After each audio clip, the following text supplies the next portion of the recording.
Oke, kalau boleh tahu nih aktivitasnya teman-teman sehari-hari ini apa nih? Apakah mahasiswa atau mungkin ada yang sudah bekerja? Oke, mungkin bisa interaktif kita ya, teman-teman. Sudah bekerja. Oh, sudah bekerja. Oke. Dari mana, Kak? Dari Depok. Oke, salam kenal ya Kak Agus. Salam kenal. Ini sudah bergabung sama kita Terima Serawung. kasih. Oke, yang lain mungkin dari mana? Dan sekarang aktivitasnya sedang apa nih?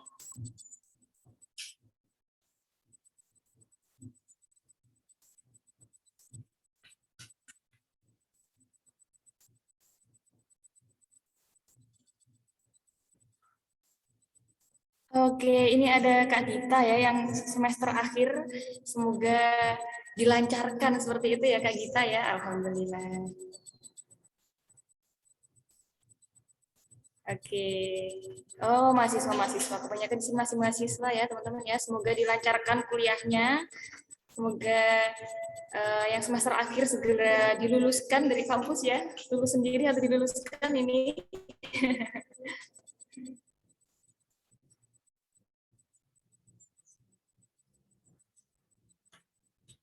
Oke teman-teman, bisa dipersiapkan ya teman-teman. Acara akan segera kami mulai.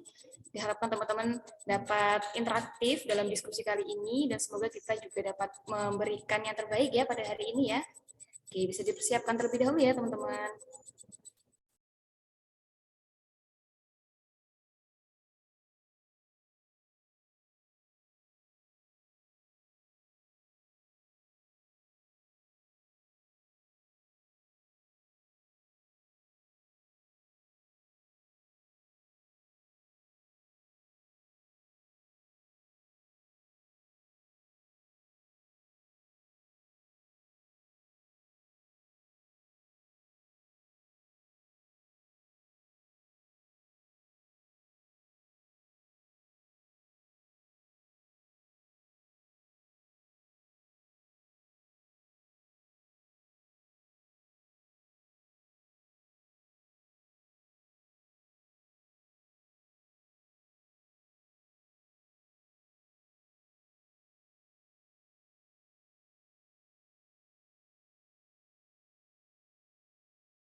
Oke.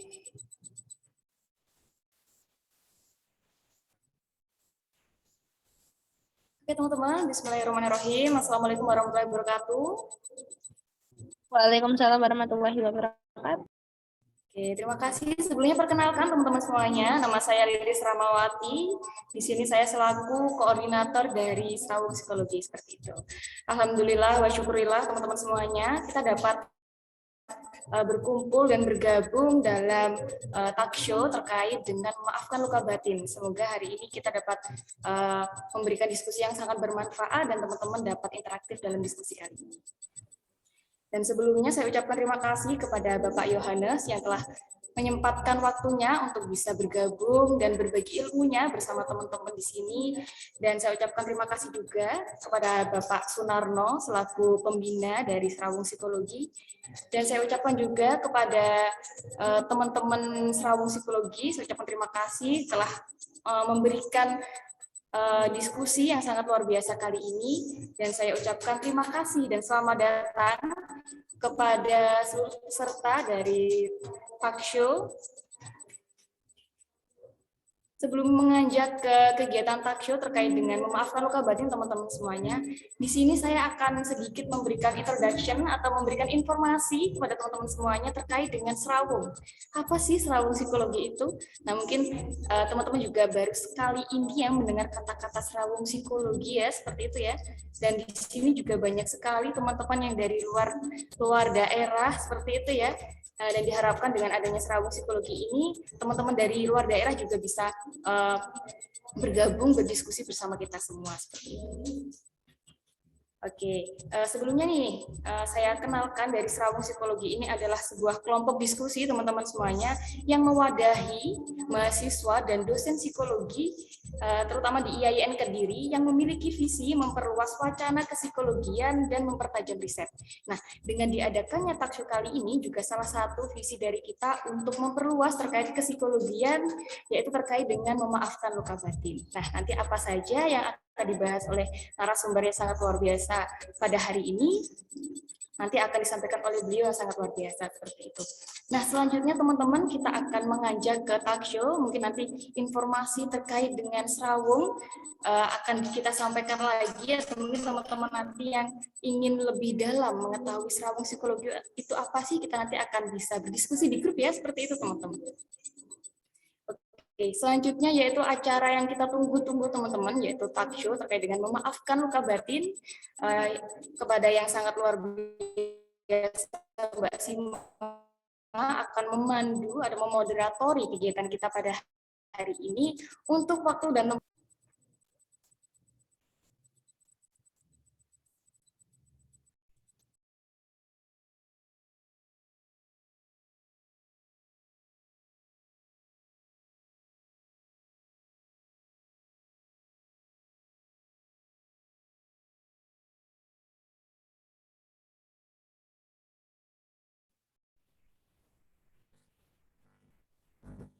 Baik, Assalamualaikum warahmatullahi wabarakatuh. Selamat siang semuanya, salam sejahtera bagi kita semua. Perkenalkan, sebelumnya nama saya Sima Farihesti. Saya selaku moderator untuk acara talk show hari ini. Saya mahasiswa psikologi semester 7 IAIN Kediri. Talk show kali ini dengan tema memaafkan luka batin, yang insya Allah sangat seru sekali dengan narasumber kita yang luar biasa. Sebelumnya saya mau memperkenalkan memperkenalkan narasumber terlebih dahulu. Nama lengkapnya yaitu Bapak Yohanes Kartika Herdianto, SPSI MA. Lalu tempat tanggal lahir Kediri 7 Mei 1981. Jenjang pendidikan S1, S2, Psikologi UGM, dan sekarang sedang menempuh S3 Doktor Ilmu Psikologi Universitas Gajah Mada juga. Lalu pengalaman kerja, ini sangat luar biasa teman-teman. Pengalaman kerjanya pertama di World Vision Indonesia sejak 2005 sampai 2008. Lalu ada Institute for Community Behavior Change di 2009 sampai 2010. Lalu menjadi dosen di Universitas Udayana, dosen psikologi di Fakultas Kedokteran, Pak. Lalu bekerja di Center for Indigenous and Cultural Psychology dari 2018 sampai 2019. Lalu bekerja di Wiloka Workshop dari 2020. Lalu di Laboratori Mind, Brain, and Behavior dari 2020 sampai 2021. Lalu sekarang di program Bangkit Jiwa dari 2018 hingga kini, Pak. Oke, narasumber yang sangat luar biasa. Kita akan membahas tentang memaafkan luka batin. Mungkin teman-teman di sini sering ya mendengar inner child atau misalkan luka batin masa kecil yang sekarang lagi hype di Twitter atau misalkan di Instagram, atau mungkin untuk anak-anak psikologi yang biasa mengikuti akun-akun psikologian biasanya sering membahas kayak bagaimana kita mengenal luka batin atau bagaimana kita dapat menyembuhkan luka batin. Nah, mungkin di sini kita dapat membahas secara lebih intens, membahas secara lebih dalam apa sih sebenarnya luka batin tuh. Jadi kita akan membahas luka batin dengan pakar psikologi klinis. dari dosen psikologi Universitas Udayana Bali. Nih, Pak.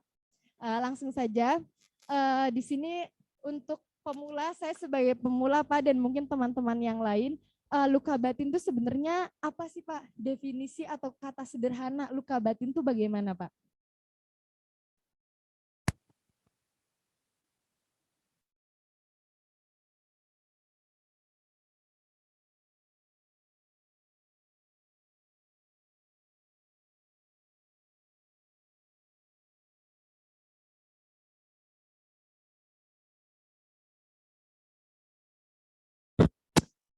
Cek, cek. Oke, terima kasih. Saya mulai langsung hujan, pertanda apa ini? Barokah insya Allah. Insya Allah. Terima kasih teman-teman dari Serawung Psikologi, Mas Narno dan Handai Tolan di Serawung Psikologi telah mengundang saya. Saya memang saat ini bekerja di Bali, tapi kemudian sudah hampir 3 tahun ini tinggal di Jogja karena sedang kuliah sama Mbak kita semester 7. Insya Allah ya Pak, sama. Insya Allah masih berjuang dengan tugas akhirnya ya. Doakan ya Pak. Nanti kita malah curhat tentang skripsi. Baik, tentang luka batin ya. Pertama tentang luka batin, nanti kita juga akan bahas tentang apa itu inner child. Kalau terkait dengan luka batin, mungkin kita akan lebih mudah untuk menganalogikan dengan luka fisik ya, tersayat, tersayat pisau atau tersayat silet sehingga kemudian keluar darah. Di dalam bahasa kedokterannya, gaya ini karena saya ngajar kedokteran juga. Di dalam bahasa kedokterannya itu namanya trauma. Trauma juga. Jadi ketika kulit kita tergores kemudian timbul luka, keluar darah itu namanya trauma. Trauma juga bisa timbul karena benturan sehingga kemudian muncul memar. Intinya adalah sesuatu dari eksternal yang membuat tubuh kita itu membekas. Membekas itu bisa macam-macam ya, tersayat, lebam, benjol dan lain sebagainya, itu namanya trauma. Nah, cara untuk trauma ini efeknya apa? Bisa macam-macam. Bisa kemudian hanya terluka nanti dibiarkan saja tertutup sendiri. Tapi kadangkala ketika trauma itu tidak dipandang dengan serius, bisa saja menimbulkan komplikasi yang lebih serius. Contohnya tetanus. Nah, tetanus kan kemudian ketika tidak diobati dengan serius itu bisa saja kemudian menjadi contohnya infeksi yang berat hingga berujung di amputasi. Jadi trauma itu range-nya, gradasi akibatnya itu dari yang low sampai ke high risk. Begitu juga dengan trauma psikologi. Nah, kebetulan luka batin itu juga dinamakan sebagai trauma. Intinya adalah menimbulkan bekas. Bekasnya bagaimana? Kelihatan nggak? Enggak. Tapi kemudian ada bekas di dalam ingatan kita, di dalam memori kita, yang itu menimbulkan perubahan, menimbulkan seperti perasaan yang timbul akibat dari bekas tersebut. Nah, kalau hanya ingatan saja nggak masalah, tapi kadang-kala ingatan itu mempengaruhi emosi, mempengaruhi bagaimana kita berelasi dengan orang lain. Contohnya kalau itu diakibatkan oleh mantan pacar kita, itu lewat aja kita langsung deg-degan, marah, timbul rasa benci, nggak mau makan seharian. Itu kan efeknya begitu. Itu kalau pacar, jarang-jarang, atau mantan pacar ya, jarang-jarang ketemu. Ini kalau orang tua, setiap hari ketemu. Nah, inilah yang kemudian menjadi masalah luka batin itu, yang akan kita bahas skopnya di sana. Oke, jadi gitu ya teman-teman, tentang luka batin tuh seperti trauma dan dapat dianalogikan dengan luka fisik. Jadi kalau misalkan kita luka kegores aja sakit, dibiarkan ada yang sembuh, ada yang tetanus, apalagi ini luka batin.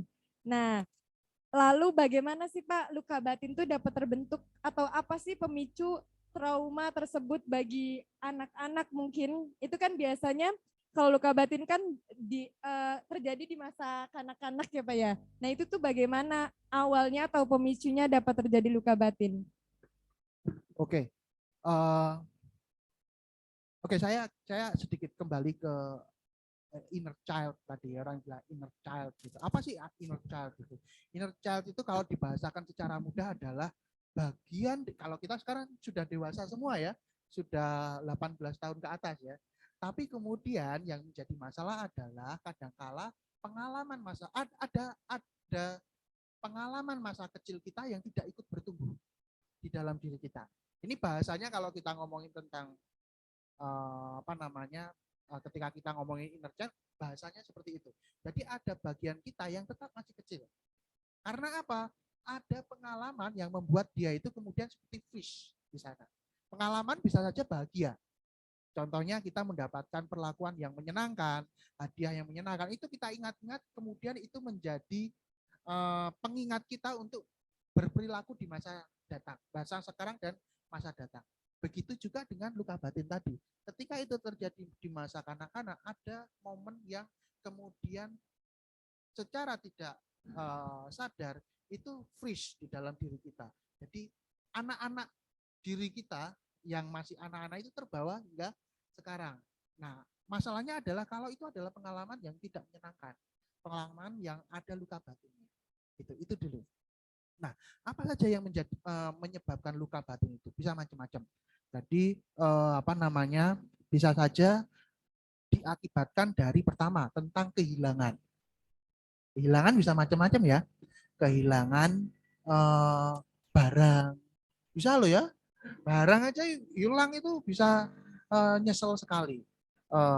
Apalagi orang tercinta, entah itu kakek neneknya, entah itu orang tuanya, baik itu disebabkan oleh meninggal, pergi ke suatu tempat yang jauh contohnya, atau perceraian, perceraian. Ini terjadi juga kalau umpamanya kita pacaran kemudian putus itu ya, itu perpisahan. Kemudian sebab yang lain bencana alam, contohnya banjir, kebakaran yang disebabkan secara alami maupun human made. Jadi kemudian kalau kebakaran human made ya, tapi badai, angin puting beliung contohnya. Kemudian rumah kita ya hancur, harta kita hancur, itu juga akan menyebabkan trauma juga. Kecelakaan yang menyebabkan kehilangan atau menyebabkan sebenarnya nggak masalah, tapi kemudian trauma tertentu. Kecelakaan motor contohnya, akhirnya menjadikan kita takut untuk naik motor, itu bisa saja terjadi seperti itu. Kemudian penyakit, terutama penyakit kronis, cancer, apalagi diabetes mungkin, yang penanganannya itu terus menerus hingga bosen. Ini penyakit fisik, bisa saja penyakit mental, skizofrenia, bipolar, itu juga mempengaruhi kita. Tidak hanya pasiennya, tapi keluarganya. Ingat ya, jadi tidak hanya itu mempengaruhi kita sebagai pasien penyakit kronis tadi, juga sebagai keluarga yang merawat pasien tersebut. Itu juga menimbulkan luka batin. Apalagi ya, korban kejahatan, pernah ditodong contohnya, sama Majid, todong sama senjata itu. Kemudian pengabaian. Pengabaian itu seperti apa ya? Kadangkala orang tua itu anaknya ada tidak ada, pokoknya ada makanan silakan kamu makan atau enggak terserah. Itu ada beberapa tipe orang tua yang seperti itu, pengabaian. Kemudian KDRT ya, itu jelas ya ada kekerasan ya. Entah itu dilakukan oleh orang tua, bahkan anak kepada orang tua juga bisa. Keluarga. Kemudian bullying kalau zaman sekarang ya, bullying, perundungan di sekolah, hati-hati sekali kalau di sekolah itu, atau bahkan di media sosial. Nah, anak-anak kan sekarang sudah kadang anak kecil itu sudah punya HP sendiri ya. Nah, itu hati-hati juga untuk terkait dengan bullying di sosial media. Dan kehidupan yang rentan. Kehidupan yang rentan itu seperti apa? Pengungsi. Jadi, wah, ada apa ini? Jatuh. Pengungsi. Kemudian juga kemiskinan. Kemiskinan itu juga menyebabkan ke trauma tertentu. Sampai contohnya ini curhat. Sampai sekarang itu saya nggak suka sate. Makan sate itu saya nggak nyari. Kalau ada ya boleh saya makan. Sate. Kenapa sate? Karena dulu itu kedua orang tua saya itu kalau beli sate itu sejinah. Sejinah itu berapa? 10. Berapa teman-teman? 10 kan? Oh, 10. Sejinah itu 10. Orang Kediri bilang beli sejinah ya. 10. Sate kambing ya biasanya itu ya. Atau sate sapi itu 10 isinya. Saya 3 bersaudara, tambah bapak ibu saya 2. Sehingga setiap anak itu cuma dapat 2. Itu nasinya udah belum habis, masih banyak, satenya udah habis. Itu membekas bagi saya bahwa sate itu nggak enak. Saya lebih memilih soto gulai. Kalau harus memilih sate atau gulai kan jadi satu ya penjualnya. Saya milih gulai. Karena apa? Bisa makan kuah. Ya kan, daripada sate ya gitu. Ini membekas, itu contohnya ya, apa namanya, kekurangan kemampuan secara ekonomi itu akan terbentuk hingga kemudian di masa datang. Begitu Mbak. Jadi penyebabnya bisa macam. Oke. Nah, ini Pak untuk misalkan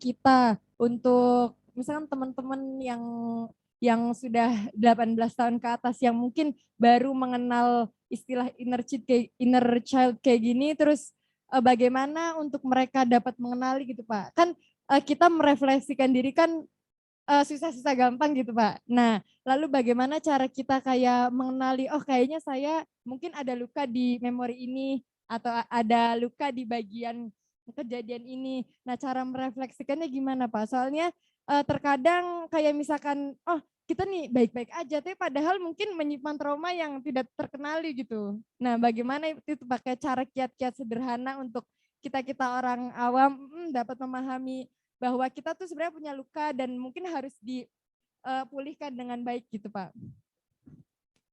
Oke, terima kasih. Jadi inner child itu ini perlu menjadi ini kita juga ya. Inner child itu bukan kemudian kita tendang keluar dari diri kita. Kemudian kita hilangkan, nggak bisa. Karena pengalaman itu ya terakumulasi, akan ada di dalam diri kita. Tapi kemudian yang menjadi masalah adalah pengalaman seperti apa dan akibat apa dari pengalaman itu di dalam kehidupan kita sekarang. Nah, pengalaman luka batin atau inner child yang buruk itu yang perlu kita tanggulangi ketika kita, intinya ya, satu frase, ketika kita merasa bahwa dunia itu bukan tempat yang aman bagi kita. Jadi kita merasa selalu was-was dengan lingkungan sekitar kita. Nah, itu yang perlu kita perlu kita kaji lebih jauh. Ada apa dengan diri kita? Kalau kita ingin lihat secara spesifik, kita bisa melihat dari 3 komponen. Bagaimana cara kita melihat diri kita sendiri, orang lain maupun lingkungan. Ketika kita melihat diri kita sendiri, contohnya selalu merasa ada yang salah dengan diri kita. Tapi kemudian kita merasa nggak ngerti apa yang salah ya. Tapi selalu merasa tidak nyaman. Termasuk juga tidak nyaman dengan body image. Entah terlalu kurus, entah terlalu tinggi, entah terlalu gemuk, itu juga menjadi tanda-tanda ada masalah dengan luka batinnya. Ada masalah dengan masa kecilnya. Zaman dulu itu saya tidak pede dengan rambut saya. Saya dilahirkan 81, ketika saya remaja SMP itu lagi top-topnya drama FC Meteor Garden. Nah, kalian belum lahir. Belum tahu Pak. Taomingse. Orang-orang pernah dengar ya. Orang-orang kayak Korea lah ya, mirip-mirip gitu ya. Saya putih, sipit-sipit, terus kemudian yang saya membekas itu potongan rambutnya kayak Mas. Belah tengah lurus. Itu saya nggak bisa. Karena apa? Lembut saya itu gelombang. Panjang sedikit langsung keluar. Nah itu membuat saya nggak pede dengan diri saya. Sehingga kemana-mana saya selalu bawa sisir. Saya sisirin biar walaupun ini tengah, kemudian bisa lurus ya. Nggak bisa kalau nggak di rebonding gitu ya. Itu tanda-tanda, salah satu tanda-tanda yang perlu.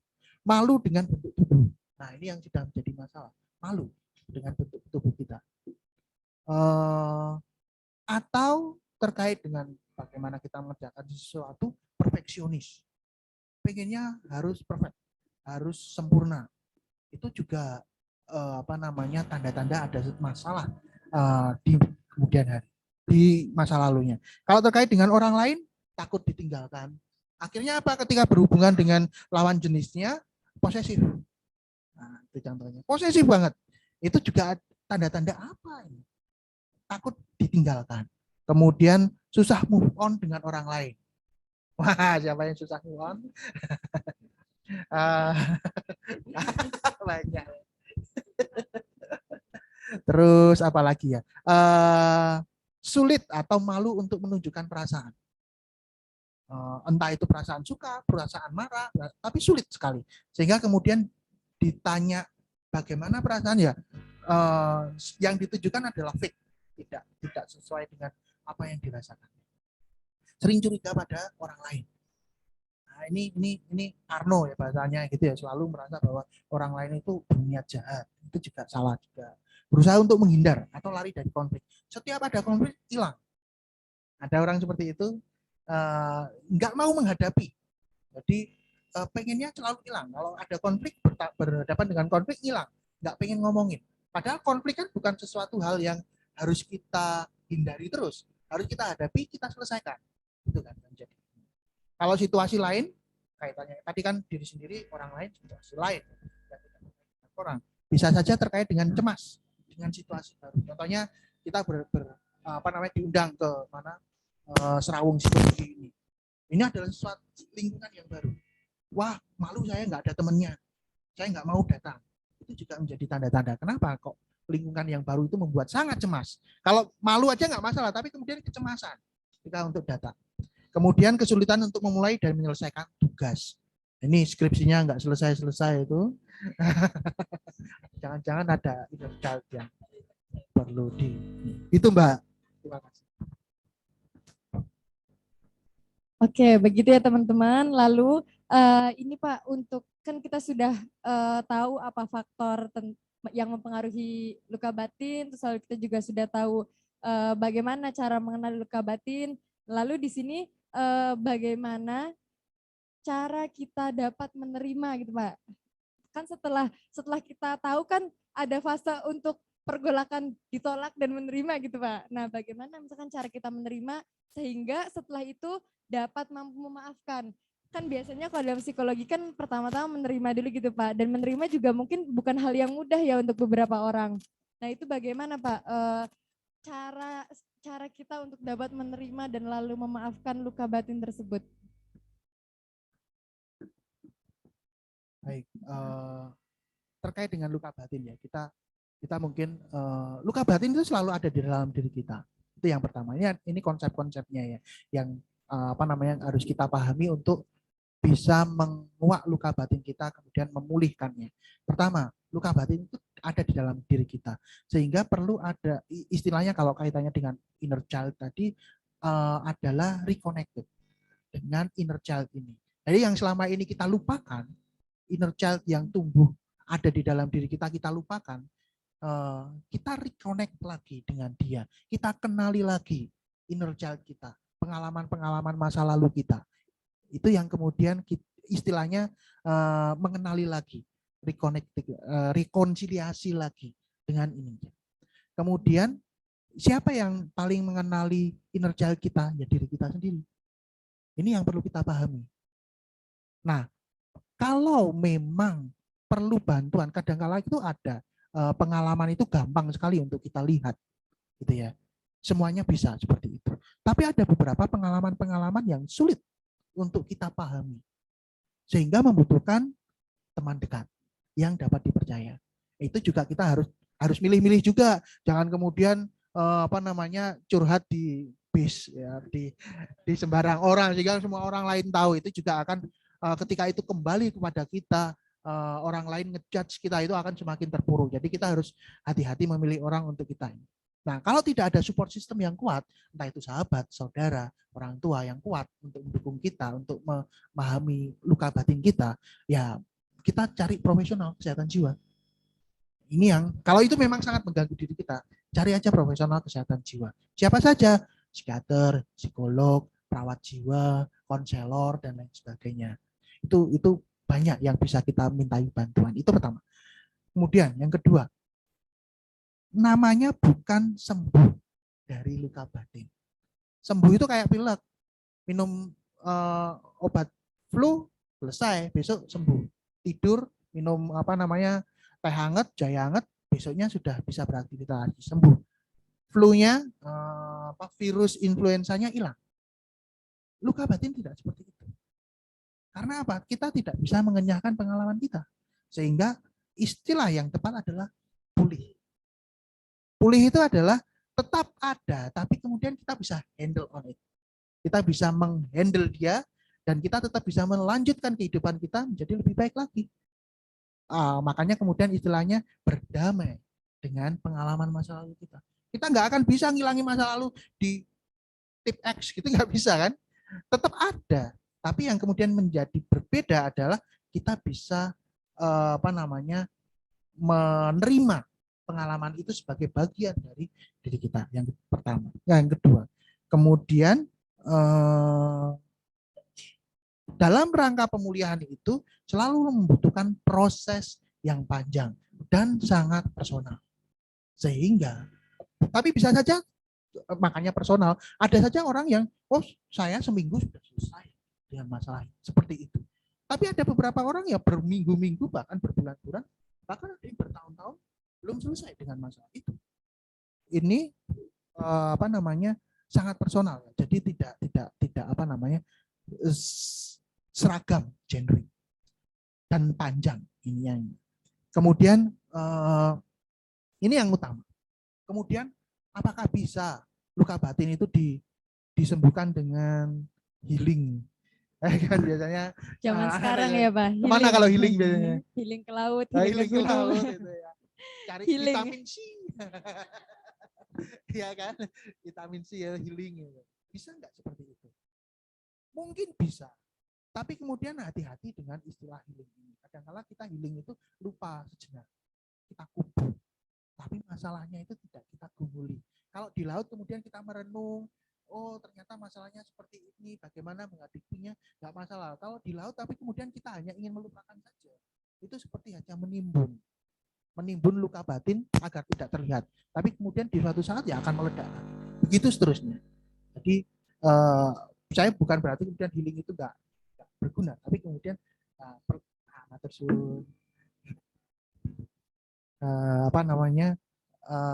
tidak berguna, tapi kemudian yang perlu kita ingat bahwa intinya adalah kita memahami luka itu, bukan kemudian melupakan luka itu dengan healing.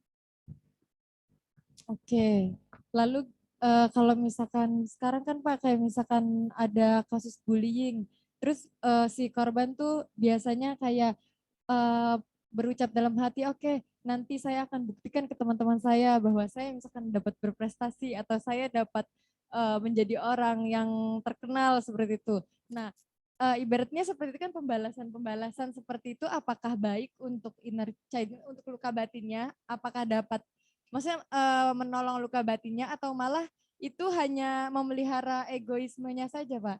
Kalau misalkan kita merasa mungkin terluka, lalu kayak kita memberikan kayak pembalasannya mungkin positif ya mungkin, tapi untuk dampak pada diri sendirinya apakah seperti itu baik atau bagaimana Pak? Ya, ada yang pernah mengalami? Bukan pernah ya semuanya ya. Saya pernah ketemu dengan seorang teman saya. Dia cerita bahwa ini ibu-ibu ya, seusia dengan saya. Dia punya kakak laki-laki. Jadi 2 anak. Dia berdua bersaudara. Kakak laki-laki dia perempuan. Nah, kakaknya ini sangat disayangi oleh orang tuanya. Sehingga minta apa diberikan, sepeda apa. Si adik enggak, perempuan. Karena dia berada di kultur yang sangat menghargai anak laki-laki. Bisa paham di sana konteksnya. Nah, ini menjadikan dendam bagi si anak perempuan ini. Sehingga dia pengen membuktikan bahwa dia itu adalah anak yang pintar, berprestasi, dan baik. Sehingga yang ketika saya sudah bertemu dia sudah dewasa, yang ada adalah dia sangat kompetitif sekali. Perfeksionis, apapun dikerjakan dan sangat ya kompetitif itu pengennya menonjol gitu. Apakah ini baik atau tidak? Ada yang bilang tidak baik. Kenapa? Tergantung.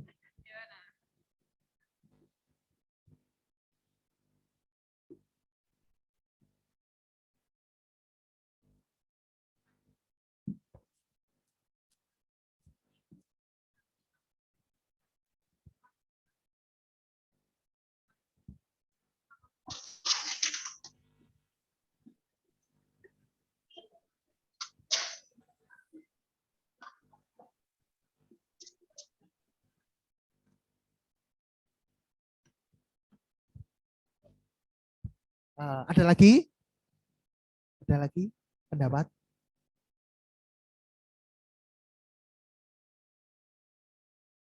Tidak, tidak baik. Karena menurut saya yang seperti itu dia melakukannya bukan karena keinginan diri sendiri. Saya sudah pernah menjumpai dalam beberapa kasus karena faktor eksternal seperti dibandingkan lebih disayangi sama saudaranya, dia tidak bisa memaksimalkan, tidak bisa mengenali dirinya sendiri. Jadi dia itu berkompetitif tapi dia tidak bahagia. Hanya karena ingin membuktikan, bukan dari dirinya sendiri. Itu menurut pendapat saya. Terima kasih. Ya, terima kasih ya pendapatnya. Dia ada pro, ada yang kontra. Bagus, karena dia jadi berprestasi. Dia menjadi, ini teman saya ini berprestasi sekali. Di akademik, di pekerjaan, di ekonomi, finansial. Semuanya itu prestasinya tinggi.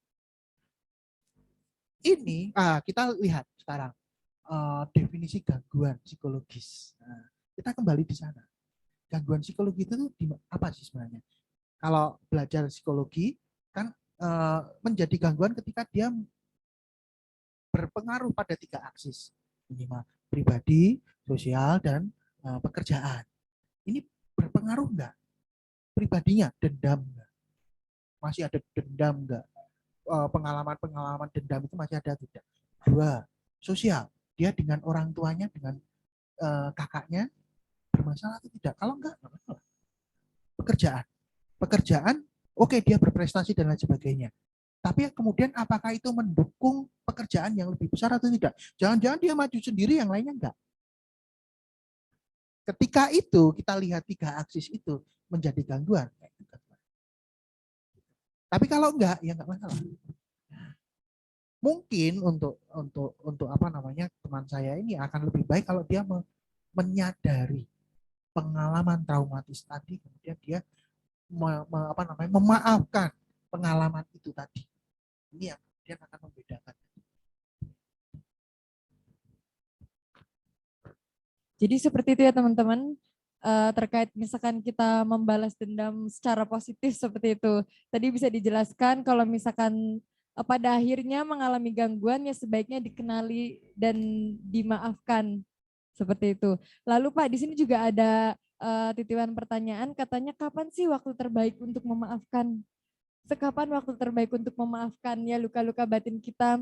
Pada fase apa kita dapat memaafkan luka-luka batin kita? Seperti itu Pak.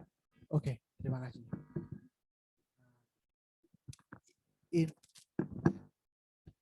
Oke, tes. Oke. Saya ini kan ya, apa namanya, saya analogikan lagi dengan luka fisik tadi. Kapan luka itu harus kita obati dengan segera? Tentu saja apakah dia berdampak buruk terhadap kehidupan kita atau tidak. Kalau cuma tersayat pisau dapur, saya itu suka di dapur, ketika terluka gitu ya, kena apa namanya, minyak lah, kena pisau lah apa. Ini mengganggu aktivitas saya lanjutnya enggak? Kalau enggak ya saya biarkan, saya sembuh sendiri begitu, luka itu. Begitu juga ketika luka yang berat, contohnya apa namanya, kecelakaan, naik motor jatuh, kemudian Barcode Bundas. Ini perlu nggak saya bawa ke dokter dan lain sebagainya? Itu kan yang tahu kita. Mengganggu tidak? Kalau itu mengganggu ya harus kita. Begitu juga dengan luka batin ini. Kapan? Ya saya tidak bisa ngomong juga segera atau tidak. Ini tergantung dengan dampaknya. Kalau memang berdampak, sudah tidak tidak berfungsi di ketiga aksis yang tadi saya bilang, sosial, berkepribadian maupun dengan pekerjaannya itu sudah tidak bisa beraktivitas dengan baik lagi, ya harus segera untuk diatasi. Entah itu dengan dirinya sendiri, dia kan sebenarnya kita itu bisa mengatasinya ya, mengatasi sendiri itu bisa. Cuma kadang-kala kita tidak tahu jalannya, itu saja. Nah, itulah baru butuh orang lain agar kemudian kenapa perspektifnya bisa berubah. Kadang-kala itu kita punya problem solving itu ya itu aja, itu aja. Nah, kadang-kala kita butuh pendapat orang lain agar apa? Kita itu kadang-kala ketika berdiskusi atau curhat pada orang lain itu tidak minta solusi, ya enggak. Tapi kemudian perspektif baru. Sehingga ada orang yang memahami masalah saya itu seperti ini. Sehingga kemudian cara untuk mengatasinya kita akan mendapatkan perspektif. Seperti yang tadi saya sampaikan, ya kalau memang tidak bisa, cari profesional kesehatan jiwa. Itu akan sangat membantu. Dan ingat, profesional kesehatan jiwa itu kemudian bukan kemudian pasti akan bisa membantu. Enggak. Yang membantu kita. Mereka hanya memberikan peta. Map. Ini loh Sherlock nih. Nanti kamu akan berjalan di sana. Jadi tidak pasti. Dan juga cocok-cocokan. Nah, seperti berteman. Kalau kita nggak cocok dengan profesional kesehatan jiwa ini, bagaimana ya cari yang lain, yang enak, yang bisa membantu kita, yang bisa membuat kita berkembang. Jadi agak ambigu ya. Bisa saja cepat, secepatnya, bisa saja kemudian praktiknya gitu. Nah, ini kan Pak terkait tadi penyembuhan itu tergantung masing-masing pribadi, bisa cepat, bisa lambat. Nah, biasanya secara umum itu apa sih Pak yang mempengaruhi lambatnya penyembuhan? Apakah mungkin dari dalam diri sendiri atau mungkin dari support system yang tidak mendukung atau bagaimana sehingga membuat kadangkala orang tuh sangat lama untuk menyembuhkan luka batinnya? Baik. Ya. Biasanya itu adalah dari dirinya sendiri. Kenapa dia tidak mau sembuh? Kadang-kala dia tidak mau memaafkan. Tahu, tapi nggak mau memaafkan. Bapak saya itu nggak termaafkan. Apa yang telah dilakukan kepada saya dan adik-adik saya nggak termaafkan. Nah, itu sudah susah. Toh. Karena dia hanya melihat satu sequence. Apa yang terjadi pada dirinya. Nah, kadang-kala agar kemudian kita bisa menerima apa yang terjadi pada diri kita di masa lalu, kita harus melihat sekuensi yang lebih luas lagi. Contohnya apa? Contohnya, pahami sejarah hidup bapakmu. Pahami sejarah hidup ibumu. Kenapa bisa melakukan itu? Gitu ya. Bapak saya itu almarhum bapak saya. Itu tidak terlalu dekat dengan anak-anaknya. Ya, bapak-bapak zaman dulu lebih memilih untuk duduk di teras untuk merokok daripada bercengkrama dengan anak. Pertama-tama saya merasa, kenapa sih bapaknya? Tapi dengan teman-temannya dia sangat akrab, sangat loyal, punya banyak teman. Gitu. Loh, sama keluarganya kok nggak bisa ya? Kemudian saya bisa memaafkan bapak saya, kemudian berinteraksi lebih nyaman dengan bapak saya ketika saya merefleksikan sejarah hidup bapak saya. Bapak saya lahir ketika zaman perjuangan, waktu agresi militer Belanda kedua. Eyang saya, simbah kakung saya ini adalah pejuang, tentaranya Pak Dirman waktu itu. Jadi ikut napak tilas gerilya dari Jogja kemudian ke Jawa Timur sampai kemudian balik lagi ke Jogja dan hilang, artinya meninggal di perjalanan itu enggak ketemu, sehingga bapak saya tidak pernah melihat bapaknya gitu. Kemudian ketika sudah dewasa SMP, enggak dia anak-anak ya remaja SMP, SD SMP itu dia pergi dari apa namanya dari ibunya, tinggal di jalanan. Jadi agar dia bisa sekolah itu dia harus nyenger bahasanya zaman dulu itu. Terus kemudian disekolahkan. Dia harus merawat anak gitu, antar jemput dan lain sebagainya. Dia disekolahkan di SMP dan SMA. Sehingga dia tinggal di jalanan. Itu menjadi oh iya, bapak saya orangnya seperti itu. Karena lahir di jalanan. Tidak pernah diajari bagaimana menjadi seorang bapak. Dia tidak bisa melihat bapak yang baik itu seperti apa. Gitu. Jadi apakah wajar bapak saya melakukan seperti itu? Wajar. Sehingga saya bisa memaafkan, menerima apa yang dilakukan oleh bapak saya. Saya tidak ingin mengubah bapak saya, mbok ya jadi bapak yang seperti ini loh. Jangan seperti itu. Karena saya merasa bahwa, oh oke, karena perjalanan hidupnya seperti itu. Itu kan artinya kita meluaskan, jangan hanya melihat situasi yang menimpa diri kita, tapi kemudian melihat secara konteks yang luas. Mengapa dia melakukan seperti itu? Atau bahkan kondisi sosialnya, kenapa dia melakukan seperti itu? Ini yang mungkin tips yang bisa kemudian kita lakukan secepat apa kita memaafkan. Bisa cepat, bisa. Kadang-kala yang lambat itu ketika dia kekeh dengan saya tidak mau memaafkan. Wis pokoknya sampai mati pun tidak mau memaafkan. Ya benar, sampai mati pun ditinggal mati, ya tetap. Padahal nggak sempat untuk meminta maaf, nggak sempat untuk kemudian bicara dari hati ke hati tentang itu. Ini menjadi problemnya. Lebih panjang lagi, karena kan sudah meninggal. Tidak bisa memperbaiki kehidupan hubungannya lagi. Gitu, Mbak. Nah, ini kan Pak, kita dari tadi berbicara tentang diri kita, bagaimana cara memaafkan. Tapi kalau misalkan kita menjadi orang lain, bagaimana agar kita tuh tidak menimbulkan luka batin untuk orang lain gitu Pak? Kan biasanya yang seperti itu tuh agak susah ya Pak. Bagaimana tips-tips agar kita tuh tidak menjadi orang yang menyakiti orang lain? Secara umum aja Pak, secara umum bagaimana agar kita tidak menyakiti, tidak membuat luka batin. Karena mungkin ada luka batin yang dapat dikendalikan, tidak dikendalikan ya Pak Amin. Kalau yang tidak dapat dikendalikan kan kayak misalkan tadi musibah, tsunami seperti itu. Tapi kayak sikap bullying itu kan dapat kita kendalikan kan.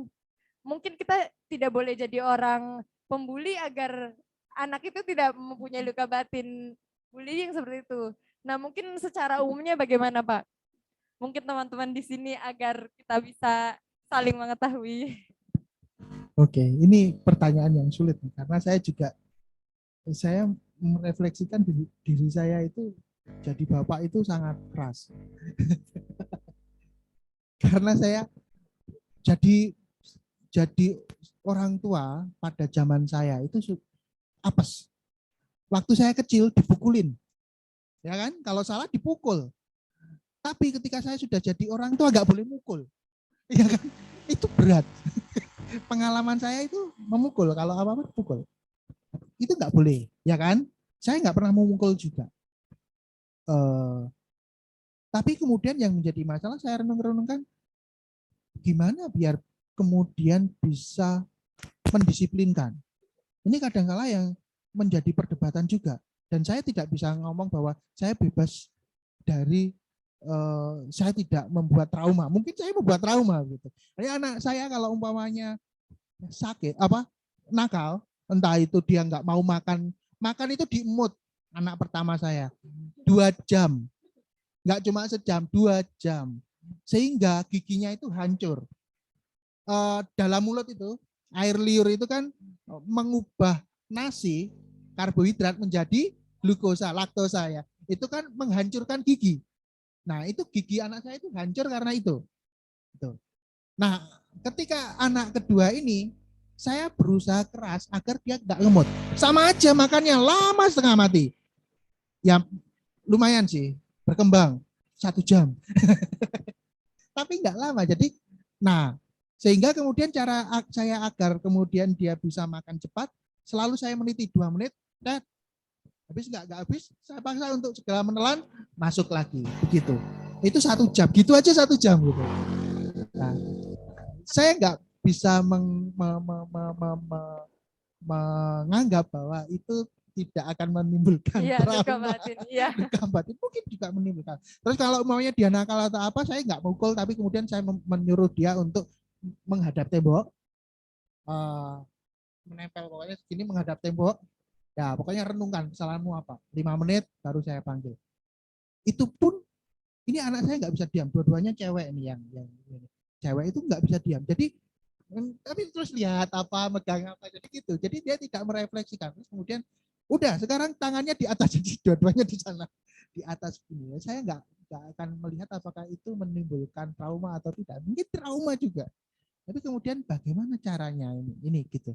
Tapi kemudian saya selalu melihat ketika saya nakal, apa yang saya harapkan dari orang tua saya. Kalian ngepak nih pada diri sendiri, dijiwit, ojo jiwit lepone merasa sakit, mas ya, jiwit itu sakit, gitu.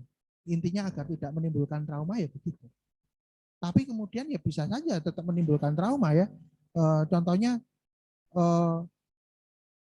ketika relasinya sudah nggak membaik, diputus ya, itu membuat trauma yang diputus, tetap aja ya kan.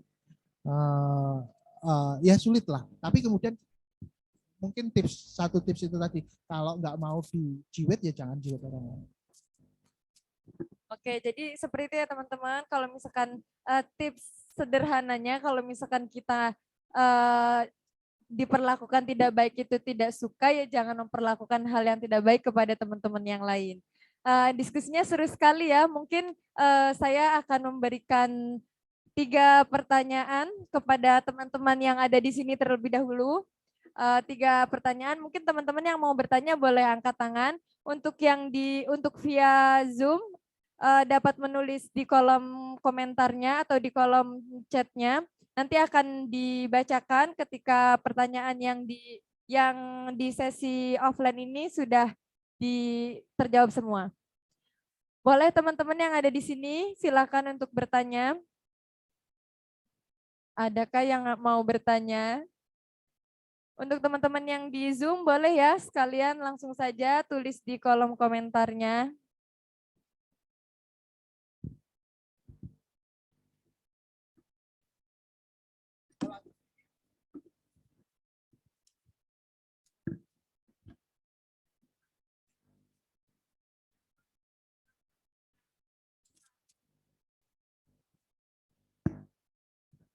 Oke, izin bertanya Bapak, kira-kira dampak terburuk apa jika kita itu mengabaikan terkait dengan adanya luka batin atau kita itu awam sekali terkait dengan psikologis kita, terkait dengan luka batin kita, terkait dengan trauma-trauma itu. Apa kira-kira dampak ke depannya atau dampak terburuk jika kita mengabaikan hal tersebut seperti itu Pak?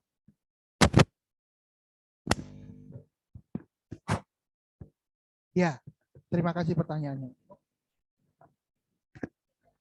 Terima kasih atas pertanyaannya Mbak siapa? Iis. Terima kasih Mbak Iis. Dampak terburuk apa? Itu seperti kayak luka fisik tadi ya. Luka fisik itu kalau umpamanya memang tidak berpengaruh pada kesehatan kita ya nggak masalah. Tapi kemudian ketika dia contohnya terkena paku berkarat dan ternyata itu ada bakteri ya, bakteri tetanusnya, sehingga itu kemudian menyebar seluruh tubuh, menimbulkan infeksi dan kemudian bisa saja membuat kita harus mungkin diamputasi atau bahkan menimbulkan kematian. Gitu. Tetanus, pernah lihat orang kena tetanus? Itu kaku, tapi kemudian jadi melengkung. Tubuhnya itu melengkung, jadi nggak bisa tidur gini biasa gitu, nggak melengkung. Itu kalau tanda orang kena tetanus itu begitu. Itu sudah parah biasanya. Nah, kalau trauma psikologis, dampaknya apa bagi kita? Yang paling parah itu ya, pertama gangguan tiga tadi ya, tiga aksis tadi yang sudah saya jelaskan. Tapi kemudian ketiga ini adalah kalau umpamanya bahasa psikologis, bahasa klinisnya. Saya bukan klinis ya, saya sosial. Tapi saya memang peminatan saya di klinis komunitas. Salah satu ketertarikan saya dalam riset saya itu tentang psikosis. Nah, psikosis itu, schizophrenia. Nah, di dalam psikosis ada istilahnya predormal. Kondisi sebelum dia kena psikosis. Sebelum dia mengalami gangguan jiwa. Banyak hal. Nah, salah satunya adalah ada inner child yang tidak diatasi dengan baik. Terus hal itu menyebabkan dia kemudian ketiga aksis itu terganggu. Bisa saja kemudian menarik diri, tapi bisa saja kemudian dia agresif. Ada dua hal itu. Ketika itu tidak dilakukan ya depresi, bisa saja masuk ke ranah gangguan jiwa yang lebih berat, entah itu bipolar, entah itu psikosis. Bisa saja kemudian karena depresi berkepanjangan bunuh diri. Dan itu bisa terjadi. Kita bisa melihat banyak hal. Trauma-trauma yang tidak teratasi dengan baik itu menjadikan orang sangat depres. Dan ketika depresi itu tidak teratasi ya bunuh diri, gangguan jiwa, atau kalau itu mild akan merusak hubungan lingkungan di sekitarnya. Ada orang istilahnya orang itu toksik. Dekat dia itu enggak sejahtera hidup kita. Ya kan? Entah itu sebagai pasangan, entah itu sebagai teman. Ada kan? Teman pada kelompok berlima, dia itu ngilang-ngilang terus, enggak pernah datang. Itu hati-hati tanya, inner child-mu baik apa enggak? Karena itu bisa saja karena ada masalah di masa lalunya yang tidak teratasi. Itu yang mild. Yang yang dampak paling buruk yang itu tadi. Itu Mbak ya. Jadi serius masalahnya. Bagaimana Mbak Lilis? Oke, untuk yang di sini saya persilakan 2 pertanyaan lagi. Oke, Mas Alvito.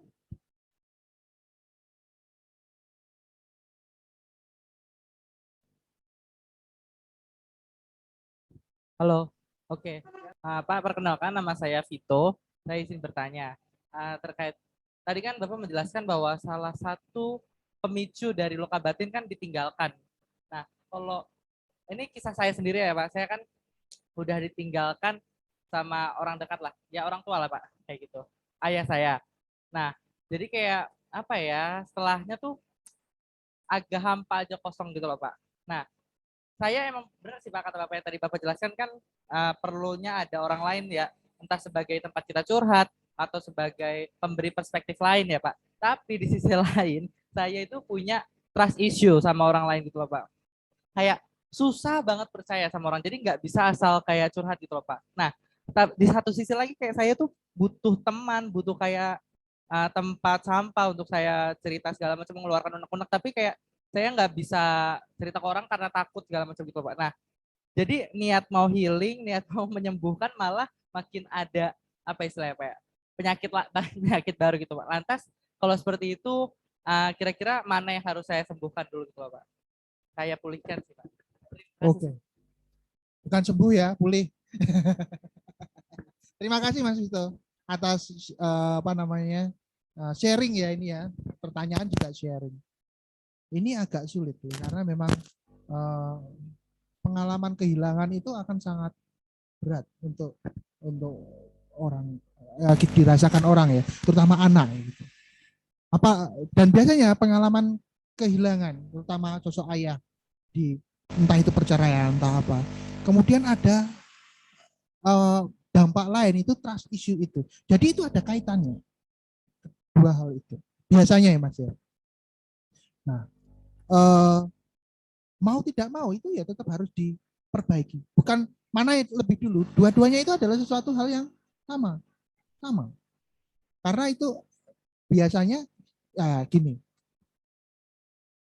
Kita melihat ke sisi yang lain. Ayah, hubungan dengan ayah, ketika ayah itu berperan dengan semestinya, terutama untuk anak perempuan, ini akan menimbulkan perasaan optimis dan trust. Jadi besok kalau kalian menikah, cari suami yang bisa dekat dengan anak, terutama anak perempuan. Karena apa? Karena itu tadi akan menumbuhkan perasaan trust dan optimis pada anak itu. Itu kalau berfungsi dengan baik. Jadi sangat make sense pengalaman Mas Vito tadi, ketika Bapak tidak berfungsi, ada trust issue ini. Ya, memang itu pertama. Jadi memang itu harus diperbaiki. Nah, bagaimana cara mengatasinya? Kalau memang tidak ada orang lain sulit untuk bertemu ini, latih dulu. Bagaimana mengungkapkan itu? Caranya bagaimana? Tulis. Ya kan? Bikin surat. Entah itu untuk ayahnya, entah itu untuk Mas Vito saat ditinggalkan oleh ayahnya. Intinya apa? Intinya adalah apa sih yang ingin kamu ungkapkan ketika dulu kamu ditinggalkan? Apa yang bisa Vito lakukan saat ini untuk Vito saat kecil? Dan bagaimana membuat situasi ini menjadi lebih mudah bagi Vito kecil dan Vito dewasa? Itu direnungkan dan ditulis. Nah, ketika itu sudah tertulis, biasanya lebih lega karena itu terungkap. Gitu. Tapi itu butuh latihan ya. Jadi kalau Mas Vito sudah kulino menulis diary, biasanya itu akan lebih mudah. Nah, itu di kulina nih dibiasakan untuk nanti lama-lama akan ya oke, kalau nggak bisa secara verbal buat tulisan kasih ke orang bagaimana pendapatnya, itu untuk melatih tradisi. Kalau nggak bisa profesional datang sini. Itu Mas Vito ya. Ya, jangan datang ke saya. Saya bukan psikolog. Nanti tambah parah. Paling saya ajak ngopi.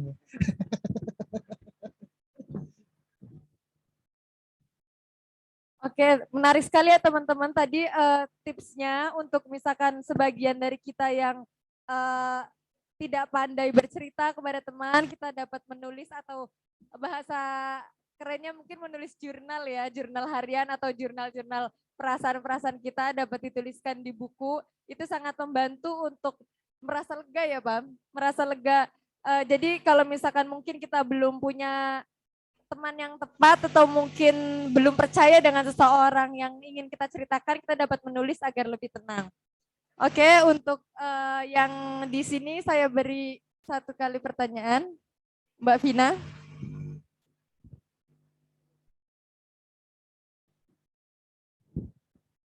Baik, terima kasih atas kesempatannya. Perkenalkan, saya Vina. Di sini saya mau sedikit cerita saja ya Pak. Pasti di sini pernah mengalami yang namanya quarter crisis life. Apalagi quarter life crisis ya. Apalagi mahasiswa ya. Tingkat akhir ini pasti mengalami kayak gejolak ini. Seperti kayak takut menghadapi apa yang akan kita lakukan atau akankah apa yang kita ini akan menjadi apa setelah nanti kita lulus ini, atau mungkin ketika kita melihat teman-teman kita yang sudah jauh pencapaiannya dari kita dan kita merasa stuck saja. Sementara di sisi lain ada orang lain yang melihat kita, sebenarnya kita itu sudah melangkah jauh. Tapi dalam diri kita sendiri, kita itu kayak masih merasa masih kurang. Nah, ini apakah yang dinamakan sifat ambisius ataukah hanya kita ini menuruti ego saja? Karena kita hanya melihat orang, pencapaian orang, ataukah kita ini terlalu takut untuk menghadapi kehidupan yang ada di depan kita nanti? Terima kasih. Ya, terima kasih Mbak Vina sharingnya ya. Saya sudah melewatinya. Sekarang jadi apa ya? Half life crisis. Umurnya sudah 40-an. Kita lihat ciri dulu. Kalau kita bilang quarter life crisis kan 20-an ya. Masa di mana saat Anda sudah selesai sekolah menengah atas, SMA. Tapi kemudian ada yang memperpanjang pendidikannya dengan kuliah. Di sisi lain ada juga yang tidak memperpanjang pendidikannya dengan kuliah, artinya kemudian dia bekerja, menikah dan lain sebagainya. Sehingga kemudian pengalamannya berbeda-beda. Berapa persen sih orang Indonesia itu kuliah? Ngambil D1, D2, D3, D4, berapa persen? bawah 50 ya. Saya nggak ngerti persentasenya, tapi memang sekitar di bawah 50%. Mungkin semakin lama akan semakin tinggi. Nggak ngerti kalau sekarang pandemi ya. Di bawah itu. Artinya kemudian ada yang sudah start bekerja sejak SMA. Ada yang start menikah sejak lulus SMA. Kemudian ketika kuliah, ada yang kuliahnya di D1, D3, lebih cepat dia bekerja karena memang pekerjaan apa ini. Ada yang S1 lulus 4 tahun, ya ada yang 3 tahun ya, 3 tahun setengah. Ada yang 4 tahun, ada yang 5 tahun, 6 tahun, 7 tahun, 10 tahun. Enggak ya, DO. Sekarang DO, zaman dulu enggak. Ya Mas Narno ya, zaman dulu kita enggak ada DO ya. Sampai sak kempote yang bayar kuliah aja 400.000 satu semester. Enak kan? Waktu itu. Jadi enggak ada DO lagi. Nah, permasalahannya adalah kita melihat orang lain. Kita menggunakan gelas ukur kita untuk melihat kehidupan orang lain. Kita tidak menggunakan gelas ukur kita sendiri untuk mengukur diri kita. Iya kan? Ada orang yang cepat, ada yang lambat. Kemudian kita tidak menghargai pencapaian kita sendiri. Kita melihat orang lain itu tinggi terus. Kita melihat ke atas terus. Lihat ke bawah. Kadang-kadang begitu. Tapi memang normal quarter life crisis itu memang dalam masa seperti itu. Karena apa? Pengen segera tugas perkembangannya. Tugas perkembangannya adalah bekerja. Bekerja itu kalau dilihat dari sisi psikologi perkembangan, itu kan kemudian memberikan makna pada kehidupan sosialnya. Bekerja kan begitu. Entah jadi petani, jadi pedagang, jadi guru, jadi dosen, jadi apapun itu kan memberi makna pada lingkungan. Itu belum bisa karena masih sekolah. Terus kemudian berkembang biak. Itu belum bisa juga karena masih sekolah. Ini yang kemudian membuat kita, ini waktunya, sudah waktunya. Tapi kemudian belum karena masih sekolah. Belum lagi lah kalau nanti, wah saya harus melanjutkan S2. Tambah panjang lagi. Wah nanti saya harus S3, tambah panjang lagi ya. Itu yang kemudian menjadi problem. Tapi nanti memang biasanya kemudian ada tahapan ketika kita sangat irritated dengan keberhasilan orang lain. Nah, untuk kita nyaman dengan hal seperti itu, gunakan gelas ukuranmu sendiri. Tulis capaianmu, walaupun itu kecil. Makanya kemudian menulis diary itu bagus. Menulis, sekarang ada Google Kalender itu bagus untuk melihat aktivitas kita tiap hari. Coba lihat 2 tahun lalu, ternyata saya itu melakukan banyak hal ternyata. Iya kan, berproses, saya berkembang juga. Saya tidak stagnan, saya tidak diam. Itu yang perlu kita hargai. Itu kadang-kadang. Jangan lihat orang lain. Wah, orang lain dapat beasiswa, dia ke luar negeri dan lain sebagainya. Nah, itu nggak akan membuat kita bahagia. Ya. Bersyukur, tapi kemudian juga kita melihat fokus pada pencapaian kita sendiri. Jangan bandingkan dengan orang lain. Bahkan sahabat ya, kita berorganisasi sama di suatu tempat, kuliahnya sama, usianya sama, pacarnya nggak sama ya, beda. Bisa saja pencapaiannya berbeda dan itu kita tetap harus hargai pencapaian. Menghargai diri sendiri. Ada isi pepatah rumput tetangga lebih hijau. Iya kan? Ya itu bisa ditepak nih dengan diri kita sendiri. Kita melihat orang lain itu mesti lebih bahagia. Tapi kemudian kalau kita bisa dekat dengan dia, sharing ya, dia punya problemnya sendiri.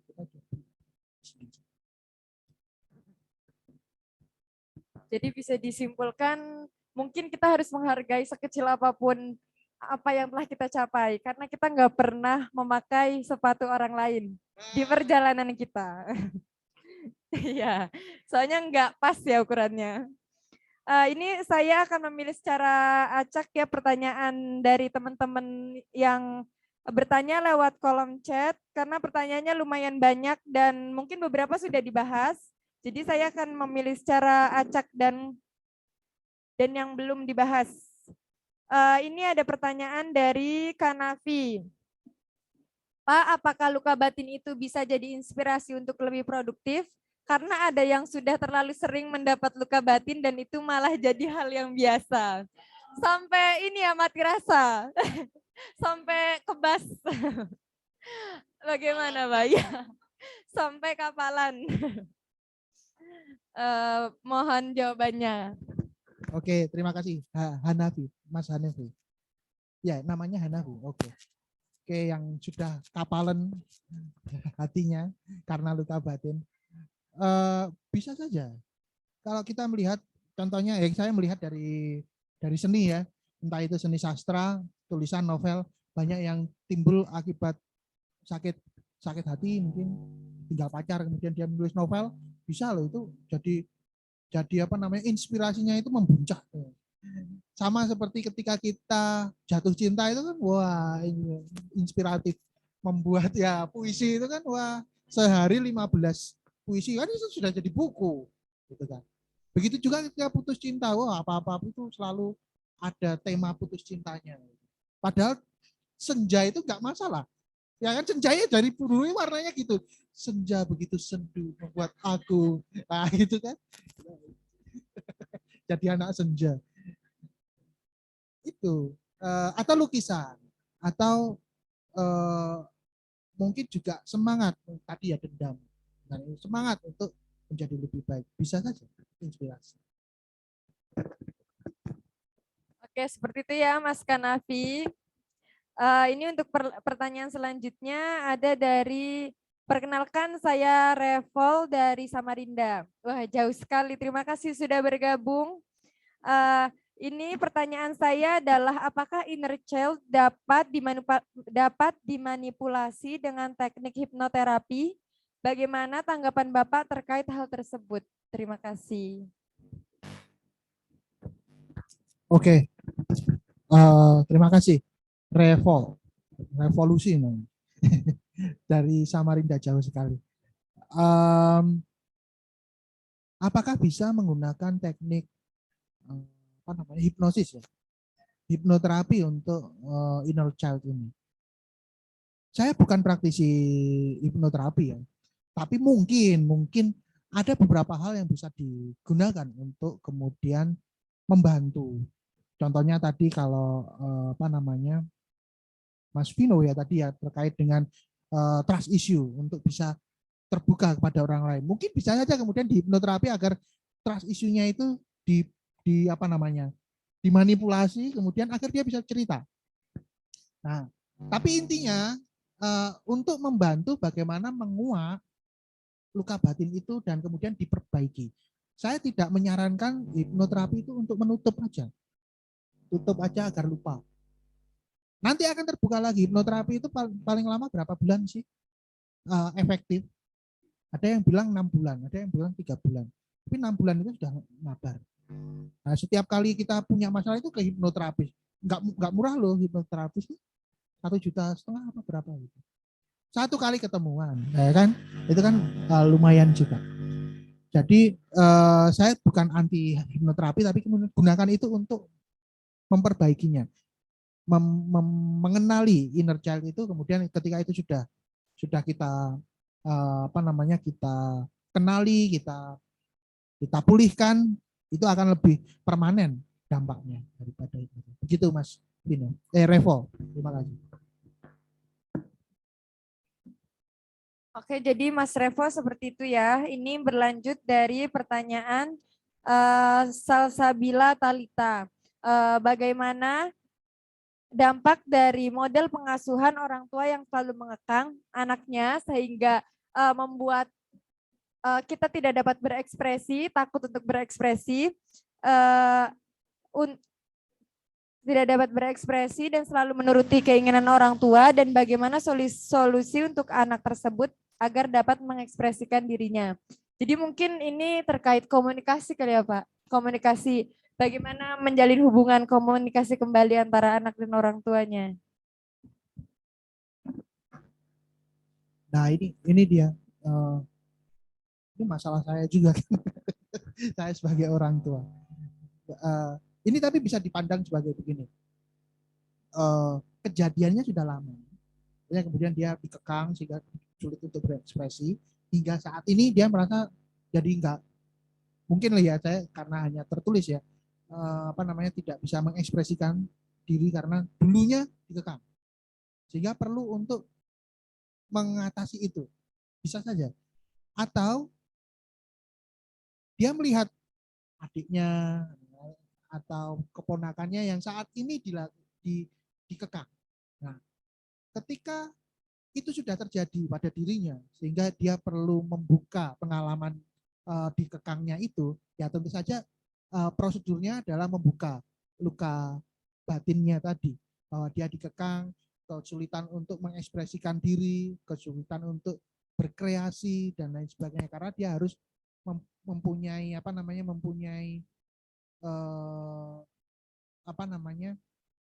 pikiran bahwa apa yang menjadi pendapat orang tuanya itu adalah yang terbaik untuk diri. Itu contohnya begitu. Sehingga kemudian itu diperbaiki dulu. Dibuat dia menjadi lebih lebih terbuka bahwa kreasi itu nggak masalah, berbeda dengan orang tua itu nggak masalah dan lain sebagainya. Nah, itu. Tapi kalau umpamanya itu terjadi ke anak yang saat ini masih anak-anak, ya tentu saja kemudian ya perlu diintervensi ya orang tuanya, gitu kan. Itu mungkin ya, jadi saya juga bingung. Jadi ada dua kutub itu yang mungkin kita lakukan. Kalau memang intervensi kepada orang tuanya lebih mudah ya, kita ngomong jangan gitu, atau kita bantu caranya bagaimana agar kemudian dia tetap menjalankan punya belajar, tapi kemudian tetap berkreasi, tetap contohnya anak saya itu lahir di Bali, saya kan tinggal di Bali. Sekarang sekolah di Jogja, ya Tuhan dia harus belajar bahasa Jawa. Itu kan pusing. Padahal nanti kalau ke Bali, dia nanti akan belajar bahasa Bali. Saya bilang sudah terserah, baca saja. Kamu dapat berapapun gak akan papa marahin. Ya, jadi dia bebas. Walaupun saya tetap harus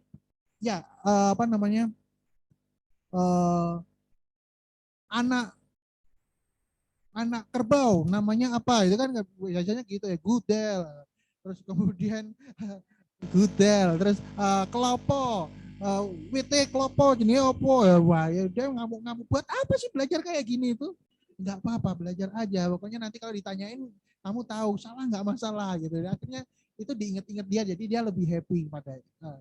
Toh juga nanti saya bilang, tapi nggak saya bilang, toh juga nanti kamu di sana juga harus belajar lagi bahasa Bali. Mampus lu kayak gitu. Ya orang tua harus tahu batasan apa menuntut, tidak. Ya kadang-kala pengennya kamu melakukan ini loh. Contohnya anak saya itu kan seneng gambar. Gambar itu caranya gini loh. Ya saya sedikit-sedikit tahu lah ya seni ya. Ini gradasi itu caranya begini. Enggak mau kalau diajarin bapaknya. Enggak. Bapaknya. Tapi kalau lihat YouTube dia mau. Akhirnya papanya liatin YouTube nih. Kayak gitu kan caranya. Ya baru tahu. Gitu. Atau gurunya yang ngomong, itu gurunya itu kayak dewa gitu. Ya kan? Kalau orang tuanya prek gitu aja. Dia itu selalu kalau bapaknya ngomong lihat mamanya. Bener mah. Kayaknya itu bapaknya itu gimana gitu ya. Terus isunya nggak ada sama bapaknya. Gitu ya. Itu Mbak. Ini Pak menyambung pertanyaan yang tadi, sepertinya menarik dari Mbak Ria dari Surabaya. Terima kasih Mbak Ria telah bergabung.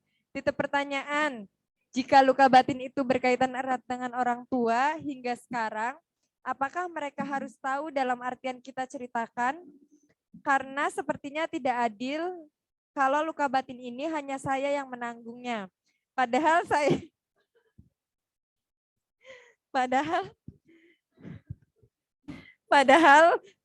saya hanya korban dari situasi. Bukan Mbak, ini saya baca. Oke, maaf ya Mbak Ria, saya ulangi. Jika luka batin itu berkaitan erat dengan orang tua hingga sekarang, apakah perlu orang tua mengetahui luka batin yang kita alami? Karena menurut saya ini tidak adil karena luka batin ini hanya saya sendiri yang menanggung. Padahal menurut saya hanya korban situasi yang salah. Dan rasanya ingin sekali mereka tahu apa yang telah diperbuat. Tetapi efek yang bisa ditimbulkan juga di satu sisi membuat saya takut. Jadi mungkin complicated antara anak dan orang tua ya Pak. Mungkin silakan diberi tanggapan. Ya, terima kasih atas pertanyaannya yang jangan sulit-sulit toh, yo. Ini sulit ini. Ya, ini terutama kan sebenarnya sudah sadar. Si Mbak Ria ini sudah sadar tentang dia mempunyai luka batin. Dan mungkin dalam masa pemulihan atau bahkan sudah pulih. Yang menjadi masalah adalah apakah harus diceritakan kepada mungkin orang tuanya tidak sadar juga telah melakukan hal yang membuat anaknya terluka. Ini yang menjadi masalah. Nah, memang ada baiknya kita itu bijak dalam menyampaikannya. Kalau terkait terutama orang tua kita sudah sepuh-sepuh pasti ya, mungkin sakit-sakitan.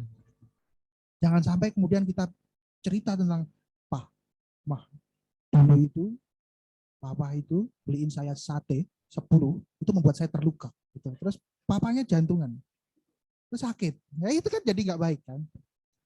Ya sekarang kamu beli dah semuanya satu rombong itu semua beliin gitu.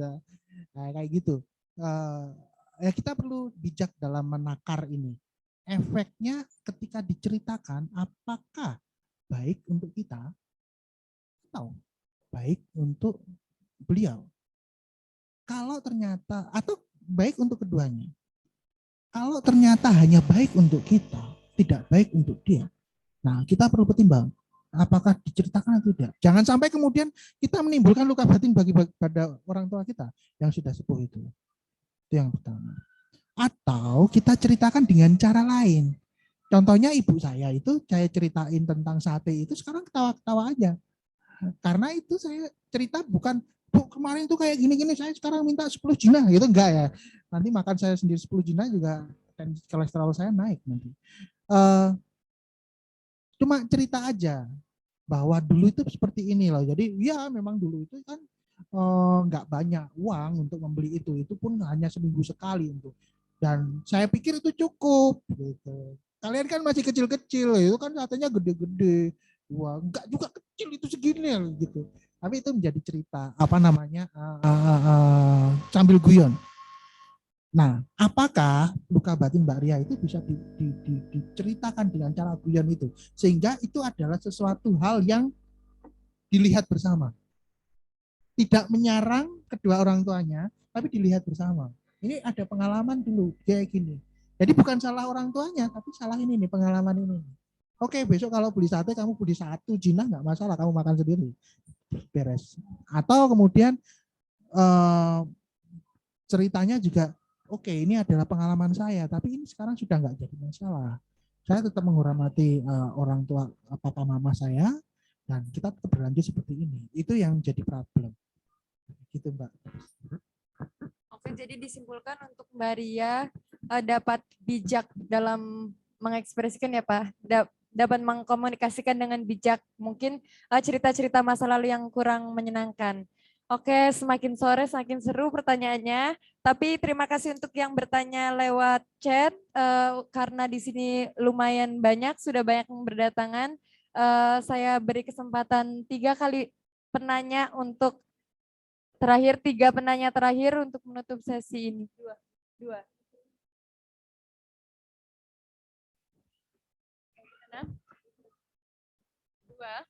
Oke, Ralat, jadi 2 penanya untuk teman-teman yang di sini. Silakan, barangkali yang baru datang, sepertinya banyak yang baru datang. Sebelum kita menutup diskusi yang sangat seru ini, yang ingin bertanya silakan angkat tangan. Ya, monggo Mbak.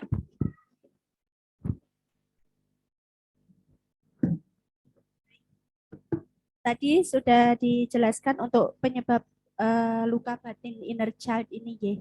Dan saya ingin menanyakan, adakah pengaruh gender atau orientasi seksual itu mempengaruhi pada dampak luka batin yang dialami, misalkan pada perempuan, pada laki-laki, pada transpuan misalnya, atau pada gay, lesbian seperti itu.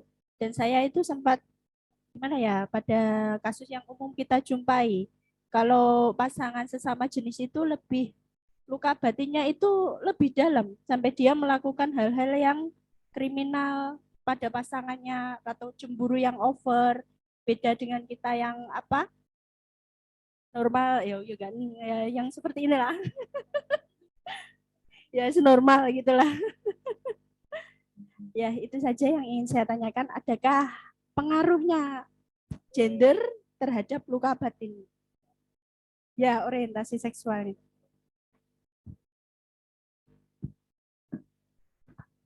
Baik, langsung saya jawab. Ya. Terusun Pak Yu, pertanyaannya menantang sekali. Buat juangnya lah, terakhir. Iya, kalau terkait dengan gender, saya percaya itu ada kaitannya. Apakah dampak dari apa namanya dari luka batin itu terhadap laki-laki dan perempuan berbeda. Beberapa studi yang saya baca ada, terutama terkait dengan bunuh diri aja. Kita lihat sekarang, bunuh diri itu untuk gender laki-laki dan perempuan sama apa tidak? Efeknya beda. Karena apa? Perempuan itu biasanya melakukan bunuh diri itu untuk seeking apa ya? Mencari perhatian, wujud mencari perhatian. Sehingga yang dilakukan untuk percobaan bunuh dirinya itu adalah wujud mencari perhatian. Sehingga fatalnya itu kurang. Kan? Tapi kalau laki-laki yang dilakukan biasanya bukan wujud mencari perhatian, tapi sudah depres, dia tidak punya pilihan lain mungkin, dan yang dipilih itu adalah cara-cara yang fatal. Sehingga kemudian kalau kasus bunuh diri biasanya yang paling banyak itu adalah laki-laki. Itu yang pertama. Inner child juga begitu. Ada perbedaan juga. Saya bukan berarti kemudian laki-laki nggak boleh menangis, nggak boleh terluka gitu ya. Tapi biasanya yang baper itu kan membawa perasaan kan perempuan.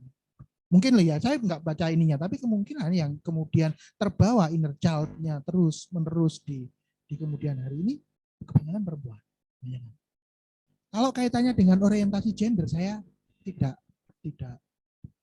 membaca tentang itu, sehingga saya sulit untuk berkomentar ya. Mungkin saja seperti itu, karena kalau apa namanya orientasi seksualnya berbeda, kemungkinan ketika dia sudah berpasangan, kemungkinan pilihannya itu nggak banyak. Kalau hetero kan banyak, gitu kan, sehingga ditinggalkan move on gampang. Tapi kalau dia adalah pasangan homoseksual contohnya, pilihannya nggak banyak, ya kan, sehingga posisinya tinggi. Itu logikanya begitu, sehingga kemudian mungkin timbul kriminal ketika dia ditinggalkan dan lain sebagainya, atau disakiti, itu ininya semakin kuat, dorongan sakitnya itu menjadi kuat. Mungkin begitu. Oke, untuk teman-teman yang di sini barangkali satu pertanyaan terakhir untuk mengakhiri diskusi kita. Yang ingin bertanya silakan angkat tangannya.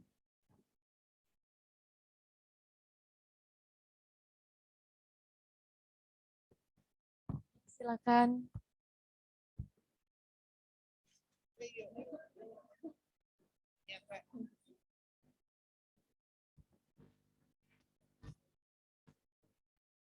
Cik.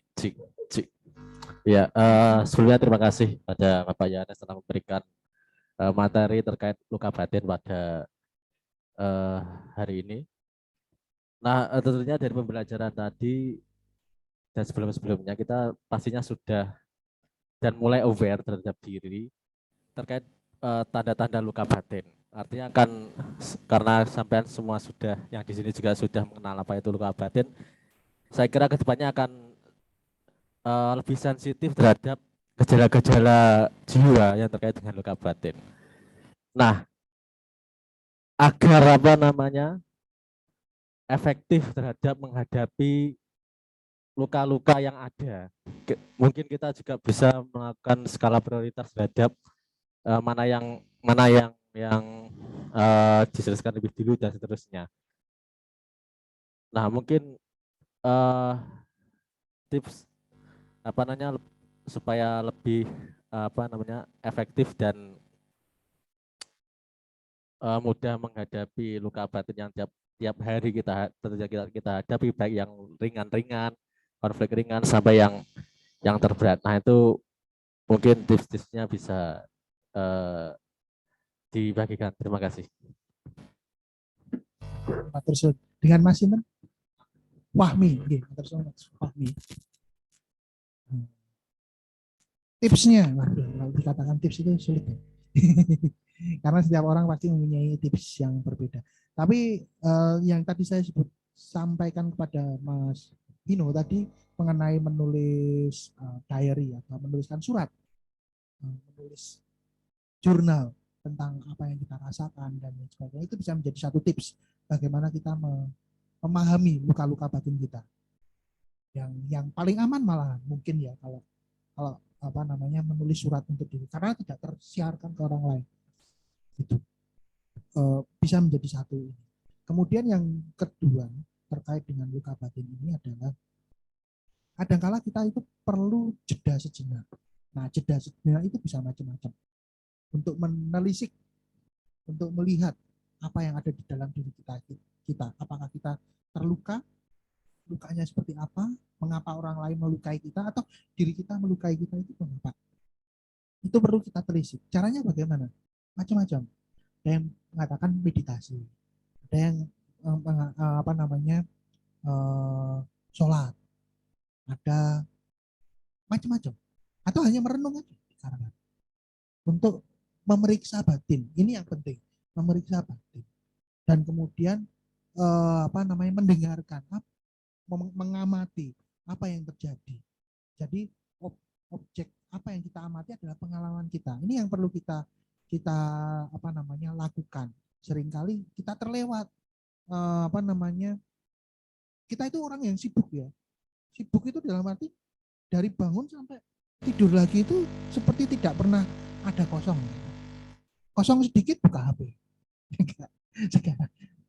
Kosong sedikit buka WhatsApp. Kayak kita itu selalu terhubung dengan dunia. Padahal bumi itu ya, nggak ada Fahmi itu ya nggak apa-apa.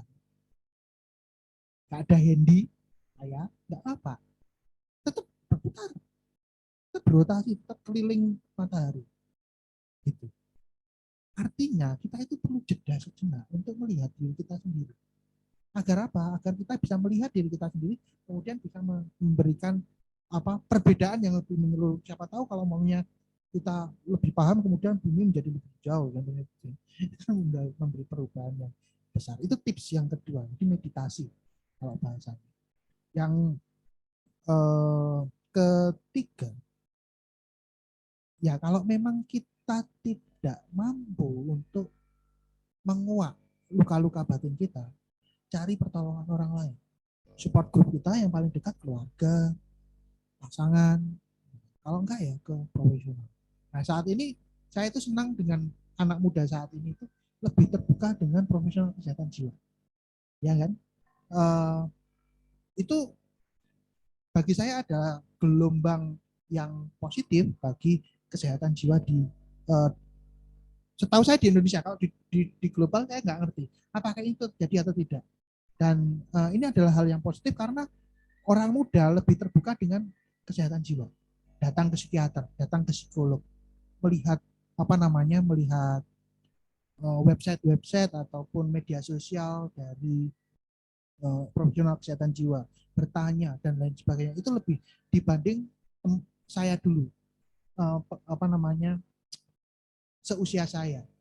Waktu itu kalau datang ke psikiater itu rasanya itu wis ideal namanya, atau ke psikolog pun. Sehingga nggak laku psikolog itu. Karena ya itu tadi, orang nggak laku. Tapi sekarang antriannya, saya pernah mendengar seorang psikiater dan psikolog cerita, yang datang itu anak-anak muda. Bahkan anak SMA, SMP, entah itu tahu atau tidak orang tuanya. Karena dia merasa lebih nyaman dan aman kita cerita ke psikiater atau psikolog. Mungkin itu menjadi diskusi tersebut. Itu masalah. Oke, terima kasih untuk teman-teman semua yang ada di Zoom, yang ada hadir di sini pada sore hari ini. Tadi pertanyaan dari Mas Fahmi adalah pertanyaan penutup. Dan saya meminta dengan sangat untuk berfoto terlebih dahulu untuk teman-teman yang ada di Zoom. Untuk foto saya pandu. Untuk teman-teman yang belum menyalakan kameranya, silakan dinyalakan terlebih dahulu. Oke, untuk foto boleh menghadap ke kamera, Pak. Oke, saya hitung 3. Belum.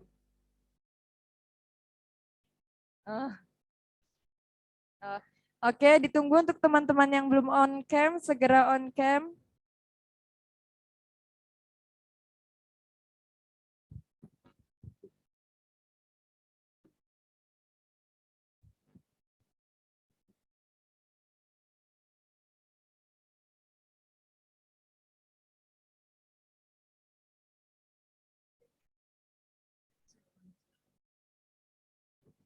Oke, teman-teman yang belum on cam, dimohon untuk segera on cam karena akan dilakukan sesi foto bersama untuk kenang-kenangan kita semua.